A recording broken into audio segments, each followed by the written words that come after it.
So hello and good evening everyone, स्वागत है आप सभी का एक बार फिर से आज के डिस्कशन में। और आज हम लोग बात करने वाले हैं नेसेसिटी ऑफ पॉलिटिकल पार्टी। पिछले सेशन में हमने पॉलिटिकल पार्टी के जितने भी 7 फंक्शंस हैं, उनके जितने भी कार्य हैं, उसकी विवेचना की, उसके बारे में हम लोगों ने बात किया। आज इसका नेक्स्ट एस्पेक्ट है जिसको हम लोग बोलते हैं नेसेसिटी, यानी why do we need political party का ही एक अदर एस्पेक्ट है। क्या पॉइंट दिया है, सीधे आते हैं उस बिंदुओं पे। बात करें अगर नेसेसिटी की, तो we need a political party. पहला पॉइंट कोट कर रहा है कि we need a political party because they perform all this function. कौन से फंक्शन? जो भी जस्ट हमने पीछे पढ़ा है प्रीवियस सेशन में, उसको आप देख सकते हैं। कह रहा है कि इसकी जरूरत क्यों है, we need political party because ये जो पॉलिटिकल पार्टी वाला जो मैकेनिज्म है वो उन सभी फंक्शंस को क्या करता है, अंजाम देता है, कार्य करता है, उन सभी चीजों को परफॉर्म करता है। And but we still need to ask why modern democracies can not exist without political party. तो अगर इस प्रश्न का उत्तर हमको लेना है कि why do we need political party, तो एक छोटा सा काउंटर क्वेश्चन हम लोग देखते हैं कि but we still need to ask. हम लोग बार बार इस चीज को पूछते रहते हैं, why modern democracy can not exist without political party. ये जो मॉडर्न डेमोक्रेसी है ये विदाउट पॉलिटिकल पार्टी एग्जिस्ट क्यों नहीं कर सकती। कह रहा है होनी चाहिए, लेकिन हम सोचे क्यों, अगर मतलब बार बार अगर डेमोक्रेसी है तो हम सोचे कि क्यों modern democracy without political party exist नहीं कर सकती। तो एक बार सोचते, क्या सोचते हैं, we can understand that necessity of political party by imagining a situation without political party.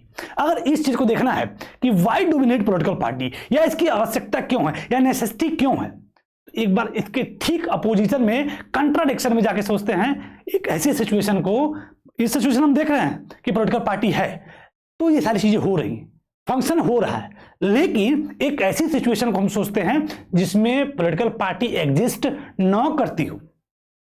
यानी कह रहा है imagine a situation without political party in our modern democracy. इस जो हमारी मॉडर्न डेमोक्रेसी है, एक बार ये सोचते हैं कि पॉलिटिकल पार्टी के बिना, अगर पॉलिटिकल पार्टी नहीं रहती तो सिचुएशन क्या होती। पॉलिटिकल पार्टी को हम बार बार बोल रहे हैं होती नहीं होती तो क्या होता। तो होता ये कि every candidate in the elections will be independent. तो इलेक्शन में हर व्यक्ति क्या होता, स्वतंत्र होता। अभी इसके अदर एस्पेक्ट पे हम लोग बात करेंगे। So no one will be able to make any promises to the people about any major policies और एनी मेजर पॉलिसी चेंजेस। यानी कि तब कोई भी व्यक्ति इस बात के लिए, किस बात के लिए, किसी भी प्रकार की प्रॉमिस के लिए, लोगों से किए गए प्रॉमिस के लिए, या किसी भी प्रकार की मेजर पॉलिसीज को चेंज करना हो, पॉलिसीज को बनाना हो, या फिर जो भी कार्यवाही करनी हो उस पूरी व्यवस्था में, उसके लिए वो योग्य नहीं होता। कैसे समझेंगे इसको भी। कह रहा है कि अगर एक ऐसा व्यवस्था, एक गवर्नमेंट की ऐसी व्यवस्था हो जैसे पॉलिटिकल पार्टी एग्जिस्ट न करती हो, तो उसमें सबसे पहली बात आएगी कि then every candidate in the election will be independent. हर व्यक्ति चुनाव में क्या रहेगा, स्वतंत्र रहेगा। दूसरा पॉइंट, जिसकी वजह से कोई व्यक्ति कोई भी मेजर पॉलिसी चेंजेस करने के प्रोसेस को नहीं कर सकता, किसी भी प्रोमिसेस को नहीं कर सकता, ना ही उसको निभा पाएगा। क्यों? क्योंकि इसके अगले एस्पेक्ट की बात करेंगे तो गवर्नमेंट में बी फॉर्म्ड। गवर्नमेंट तो बनेगी, वो इलेक्शन में उठेगा अकेला व्यक्ति, जीतेगा हारेगा जो भी होगा, जीतेगा तो गवर्नमेंट उसकी बनेगी, उस अकेले व्यक्ति की गवर्नमेंट तो बनेगी, बट इट्स यूटिलिटी, इसकी जो उपयोगिता है विल रिमेन एवर अनसर्टेन। इसकी जो उपयोगिता रहेगी एकदम अनिश्चित। कैसे, उसको भी हम लोग जानते हैं। Elected representative will be accountable to their constituencies for what they do in the locality. और इसकी वजह से जिस कॉन्स्टिट्यूएंसी से वो व्यक्ति उठा रहेगा, या वो अकेला व्यक्ति वहां का रिस्पॉन्सिबल पर्सन रहेगा, तो उसकी पूरी रिस्पॉन्सिबिलिटी, पूरी अकाउंटेबिलिटी सिर्फ उस कॉन्स्टिट्यूएंसी के प्रति ही रहेगी, ना कि पूरे देश के लिए। इसी तरह सभी लोग होंगे पूरे देश में, सभी लोग इंडिपेंडेंट होंगे, सभी लोग जीतेंगे, सरकार बनाएंगे, लेकिन जो सरकार की पूरी बनने की व्यवस्था है एवर अनसर्टेन रहेगी, हमेशा अनिश्चितता के गर्त में रहेगी, अंधेरे में रहेगी। क्यों? क्योंकि जब सभी लोग अपने अपने कॉन्स्टिट्यूएंसीज के प्रति रिस्पॉन्सिबल रहेंगे और उसके प्रति जवाबदेही रखेंगे, उसके प्रति काम करेंगे, उसके प्रति डेडिकेटेड रहेंगे, लेकिन no one will be responsible for how the country will be run. कि कोई भी इस बात के लिए जिम्मेदारी नहीं लेगा या जिम्मेदार नहीं होगा कि देश कैसे चलेगा। इंपॉर्टेंट पॉइंट, फिर से इसको रिकैप्चुलेट करते हैं कि imagine a situation without the political party. कह रहा है कि why do we need political party, political party क्यों है। इसका सीधे कॉन्ट्राडिक्टरी सेंटेंस में ये बोल रहा है कि सोचो एक ऐसा सिचुएशन जिसमें पॉलिटिकल पार्टी नहीं है तो क्या हो सकता है। तो चुनाव में उठने वाला हर व्यक्ति क्या होगा, स्वतंत्र होगा। चुनाव में उठने वाला हर व्यक्ति क्या होगा, स्वतंत्र होगा। इसकी वजह से किसी भी प्रॉमिस को, किसी भी पॉलिसी चेंजेस को करने में वो असमर्थ हो सकता है, योग्य नहीं होगा। साथ ही साथ जो गवर्नमेंट बनेगी वो तो बन जाएगी, लेकिन जो इसकी उपयोगिता है वो बिल्कुल अनसर्टेन रहेगी, अनिश्चित रहेगी। साथ ही साथ हर व्यक्ति जिस कॉन्स्टिट्यूएंसी से जीता रहेगा, जिस कॉन्स्टिट्यूएंसी के प्रति उसका रिस्पॉन्सिबिलिटी रहेगी, उसी के प्रति वो अपनी अकाउंटेबिलिटी भी देगा और उसी के प्रति वो जिम्मेदार भी होगा और उसी के प्रति काम भी करेगा जिस भी लोकेलिटी में वो होगा। लेकिन इस तरह पूरे देश में सभी लोग रहेंगे, सभी लोग अपने अपनी कॉन्स्टिट्यूएंसीज को पकड़ लेंगे, उसके प्रति उनकी रिस्पॉन्सिबिलिटी होगी, उसी के प्रति काम करेंगे। एक मतलब देश डिसइंटीग्रेट हो जाएगा, देश जो बिल्कुल डिसइंटीग्रेट, क्योंकि हर कॉन्स्टिट्यूएंसी का व्यक्ति अपने यहाँ के पूरी व्यवस्था को देखेगा, लेकिन कोई व्यक्ति इसको नहीं सोचेगा कि देश कैसे चलेगा। हमने सोचा कि imagine situation without the political party, तो ये चीजें हो सकती हैं। नेक्स्ट एस्पेक्ट की बात करें कि और अगर इसको थोड़ा सा और समझना है, पॉलिटिकल पार्टी की उपयोगिता को समझना है कि why do we need political party, तो हमने देखा एक सिचुएशन सोचकर, साथ ही साथ हमने ये देखा कि non party elections to the panchayat in many states, तमाम स्टेट्स में नॉन पंचायत आपके जो है नॉन पार्टी बेस्ड इलेक्शन भी होते हैं, जो पंचायत गांव में होते हैं आपके पंचायती राज वाले इलेक्शंस। इसमें क्या कोई पार्टी उठती है? नहीं, बिल्कुल, इसमें हर व्यक्ति कैंडिडेट ही तो उठता है, लेकिन फिर भी उसके अगर गहराई में जाएं, डिफेस्ट फॉर्म में जाएं, तो although the party do not contest formally कोई पार्टी इसमें तो खड़ी नहीं होती है, ना कोई पार्टी आती है, फिर भी तो इलेक्शन होता है पंचायती व्यवस्था में, जो लोकल गवर्नमेंट वाला सिस्टम है जो हमने फेडरलिज्म में पढ़ा था। लेकिन जनरली नोटिस दैट, इस बात को नोटिस हम कर सकते हैं या करते भी हैं कि the village gets split into the more than one faction. Party नहीं होती है, लेकिन जब इलेक्शन का समय आता है तो उस पूरे गांव में, अगर ये गांव इतना बड़ा है तो उस गांव में कई गुट बन जाएंगे, कई गुट आपके बन जाते हैं, 1 2 3, और ये सभी गुट अलग अलग फैक्शन में अलग अलग आइडियोलॉजी को बेस्ड होके काम करना शुरू करते हैं। और ये सभी जो गुट रहेंगे अपने अपने कैंडिडेट को क्या करते हैं, अपने अपने पैनल से उठाते हैं और इलेक्शन उठता है। यानी बिल्कुल सेम प्रोसेस पे पॉलिटिकल पार्टी भी काम करती है, वो भी गुट बनाती है, फैक्शंस बनाती है। समाज में जो डाइवर्सिटी है, सोसाइटी में जो डाइवर्सिटी है, उस पर आधारित ऑर्गेनाइजेशन क्रिएट करती है और उस ऑर्गेनाइजेशन से अपने कैंडिडेट को खड़ा करती है, और ऐसी तमाम पार्टियां करती हैं जिससे इलेक्शन की पूरी व्यवस्था चलती है।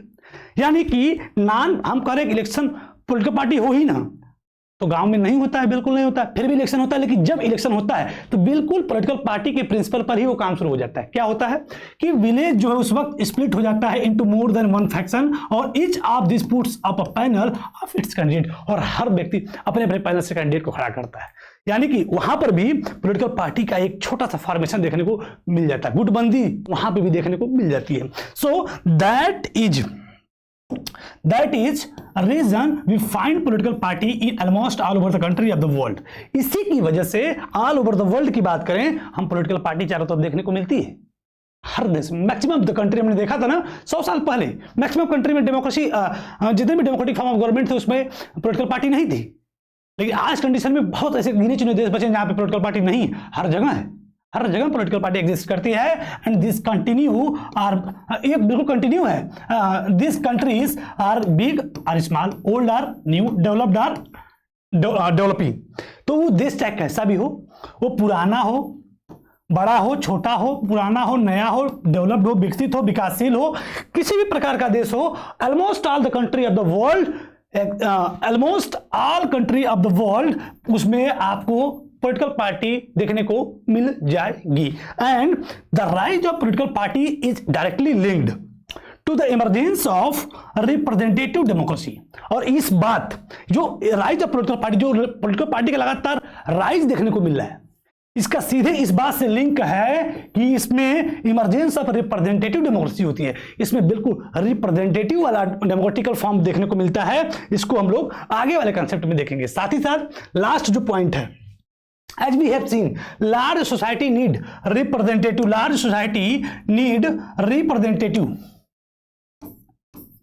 democracy। एक बड़ी और कॉम्प्लेक्स सोसाइटी में हमेशा एक रिप्रेजेंटेटिव डेमोक्रेसी चाहिए, प्रतिनिधित्व करें, हर व्यक्ति उसमें अगर पार्टिसिपेट कर देगा तो हाउ इज दिस पॉसिबल। करोड़ों लोग हैं, करोड़ों ओपिनियन है, करोड़ों विचार है, करोड़ों विचार को कैसे कंसोलिडेट कर पाएंगे? तो पॉलिटिकल पार्टी वो चीज है, वो मैकेनिज्म है जो उन सभी करोड़ विचारों को कंसोलिडेट करती है और पूरी व्यवस्था को संचालित करती है। तो यही तो होता है कि as we have seen large society need representative democracy. एक बड़ी सोसाइटी में हमेशा representative democratical form of government की रिक्वायरमेंट होती है। As society become large and complex they also needed some agency to gather different view on various issue and to present this to the government. हम जानते हैं कि बड़ी और complex society में हमेशा एक ऐसी एजेंसी की जरूरत पड़ती है, एक ऐसी व्यवस्था की जरूरत पड़ती है जो व्यवस्था उन डिफरेंट व्यू को क्या करे, गैदर करे, विभिन्न मुद्दों पे, विभिन्न वेरियस इशू पे एक मत करे या फिर गैदर करे डिफरेंट व्यूज को जो कि विभिन्न मुद्दों पे हों, जिसको प्रेजेंट करे किसके समक्ष, गवर्नमेंट के समक्ष। यानी कि हम देख रहे हैं कि सोसाइटी जितनी बड़ी और कॉम्प्लेक्स होती है उसमें हमेशा रिप्रेजेंटेटिव डेमोक्रेसी की रिक्वायरमेंट होती है और उसमें होता क्या है कि एक ऐसी एजेंसी की रिक्वायरमेंट पड़ती है कि जो समाज के विभिन्न मुद्दों को एक साथ, डिफरेंट व्यू को एक साथ करे, गैदर करे और गवर्नमेंट के सामने इसको प्रस्तुत करे। और ये प्रस्तुत करने का काम करती है political party. Then we call it as political party is one of the most visible institution of the democracy as we have seen in previous session, and they needed some ways to bring various representatives together so that the responsible government could be formed। और इसकी वजह से responsible government बनती भी है जो अपने नागरिकों के नीड, कंसर्न के प्रति रिस्पॉन्स करती है। अभी आप आउटकम्स ऑफ डेमोक्रेसी जब चैप्टर लास्ट पढ़ेंगे तो उसमें पढ़ेंगे एक डेमोक्रेटिकल गवर्नमेंट क्या होती है, लेजिटिमेट होती है, रिस्पॉन्सिव होती है और अकाउंटेबल होती है। किसके प्रति? अपने सिटीजन के प्रति। तो वही बात यहां पे कहा जा रहा है। So a mechanism to support restrain the government और restrain the government, make policies, justify और अपोज दैट। यानी कि एक ऐसे मैकेनिज्म की जरूरत है, एक ऐसे एजेंसी की जरूरत है जो क्या करे, सपोर्ट करे या फिर रिस्ट्रेन करे।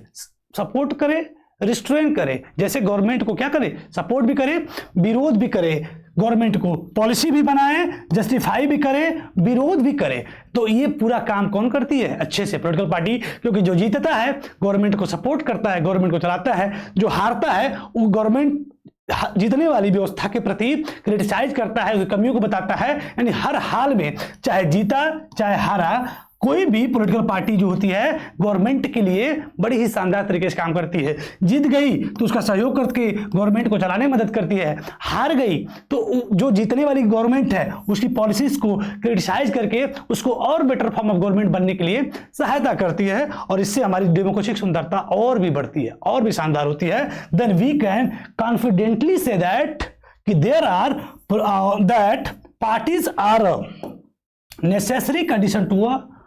necessary condition for a democracy। Then we can easily say that कि political party is very necessary condition for a democracy।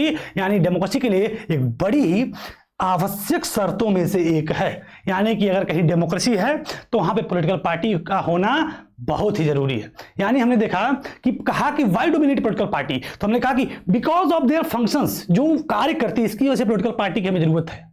तो उन फंक्शन की वजह से हम कहते हैं। लेकिन जरूरत की बात कर रहा है कि सोचो, कह रहे हो कि जरूरत क्यों है, तो एक बार ऐसा स्थिति सोचो कि जहां पे डेमोक्रेसी न हो, उस imagine situation without political party. तो हमने सोचा कि हर व्यक्ति तब तो स्वतंत्र होगा, सब अपने अपने कॉन्स्टिट्यूएंसी के प्रति रिस्पॉन्सिबल होंगे, सब अपने अपने नागरिकों को पकड़ के बैठ जाएंगे, कोई देश के प्रति जिम्मेदार नहीं होगा, तो देश कैसे चलेगा? तो इसलिए कह रहा है कि उन अलग अलग विचारों को कंसोलिडेट करना, डिफरेंट व्यू को डिफरेंट इश्यूज पे एक साथ गैदर करने के लिए एक एजेंसी की जरूरत पड़ेगी। और उस एजेंसी को हम बोलते हैं पॉलिटिकल पार्टी, क्योंकि ये वही चीज मैकेनिज्म है, ये वही एजेंसी है जो व्यवस्था को इस प्रकार से स्थापित करती है कि एक रिप्रेजेंटेटिव फॉर्म ऑफ गवर्नमेंट बने, एक ऐसी गवर्नमेंट बने जो रिप्रेजेंटेटिव हो। जो पॉलिटिकल पार्टी है ये मुख्य रूप से ये भी काम करती है, गवर्नमेंट को सपोर्ट करती है, गवर्नमेंट को रिस्ट्रेन करती है, गवर्नमेंट को साथ पॉलिसी बनाती है, जस्टिफाई करती है, उनको अपोज करती है, तमाम कार्य करती है। अंततः इन सभी निष्कर्षों को देखने के बाद हमें ये समझ में आएगा कि फाइनली हम कह सकते हैं कि political party is a very necessary condition for a democracy. So इसी के साथ आज का हमारा जो लेक्चर था, आज का हमारा जो सेशन था, why do we need political party में नेसेसिटी वाला पॉइंट, उसको हमने कंप्लीट कर लिया। तो आज के सेशन में इतना ही। कल हम लोग देखेंगे how many party should be have, how many party should be have. इसी के साथ आज के लिए नमस्कार, धन्यवाद।